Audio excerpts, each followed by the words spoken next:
I'm disgusted at what I'm seeing. It's not just this trial, it's other trials, but this in particular, the fact that white supremacists roam the halls of Congress freely and celebrate this little murderous white supremacist, and the fact that he gets to walk the streets freely. Gun laws helped to enhance the design to allow this verdict to happen today. This country was built on the idea that white men had a particular kind of freedom and a particular kind of citizenship that only they have. They have steeped Kyle Rittenhouse in the tea of white supremacy iconography, whether he wanted to be there or not. Just stop. Stop. You people are ridiculous. Absolutely ridiculous. I mean, this weekend, the left stirred up a crazy frenzy over this acquittal of Kyle Rittenhouse through the justice system. I mean, these people just flat out lied. They knew they weren't telling the truth. They just lied, and they should all be sued. They focused on anything but the fact that a young kid defended himself against 3 criminals. It's a prime example of defamation. I hope Kyle Rittenhouse soon is shopping for the same jets as Jeff Bezos and Elon Musk. Let's bring in former Arkansas Governor Mike Huckabee. Sir, welcome to the program. We appreciate you being here. Well, thank you, Carl. Great to be here. Yeah, so, all right. You're a guy who knows a thing or two about the falsehoods that media may or may not print. Now, Rittenhouse has basically become this punching bag.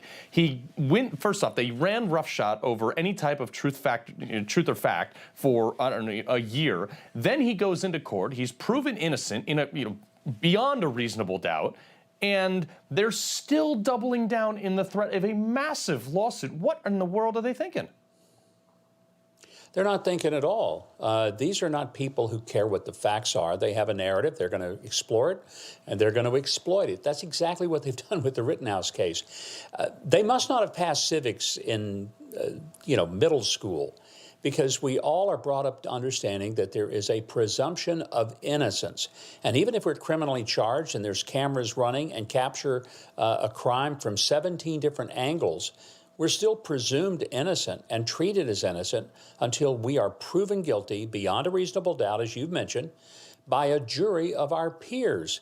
Kyle Rittenhouse went on trial. I think the big problem was the prosecutor should never have prosecuted this case, but he was in such a hurry to bring it to trial, such a hurry to charge Kyle Rittenhouse, that he didn't himself wait for the facts to develop. He just decided, I'm going to file charges. He did. Now he looks like a complete fool. And Carl, you know very well, the manner in which he held that AR-15 in the courtroom proved that he knows about as much about guns as I do about nuclear physics, which is not much. Yeah, I mean, it's shocking. When I saw him raise that gun in the courtroom with those pictures, with his finger on the trigger, wow. I mean, a la Alec Baldwin, I mean, come on. This is absolutely insane. And of course, then the celebrities, our all-knowing favorite celebrities that we must have in our life to guide us through our every sliver of thought, they weighed in. Here's Maria Shriver on Twitter. Listen to this.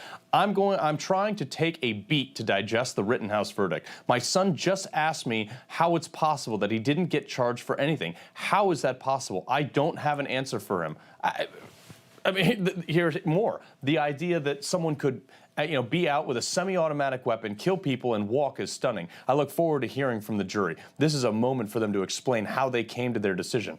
How about the fact that the prosecution's star witness, Governor, went out there and was like, yeah, he didn't point his gun at me till I pointed my gun at him. Case closed, right? It should be.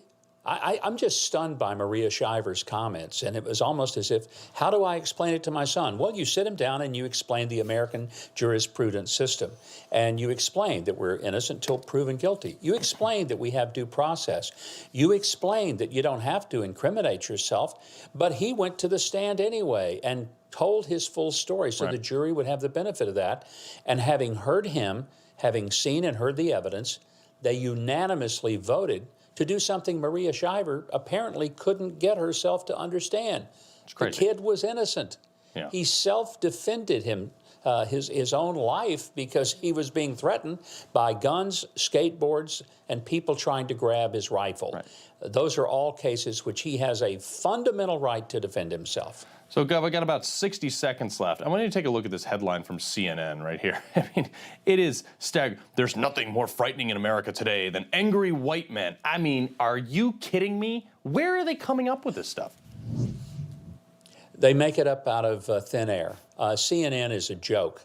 It's become increasingly so. It's why nobody is watching. Their ratings have plummeted down to the toilet, and it's already been flushed. There's nothing redeeming about CNN anymore. And even the new person who's going to be running it has basically said there's nobody there who's practicing journalism, because they're not.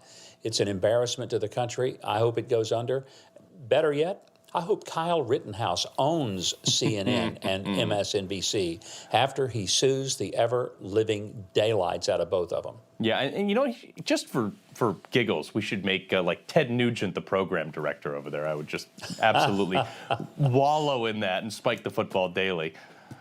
So, man, it is unbelievable. Former Arkansas Governor Mike Huckabee, we appreciate you joining us, sir.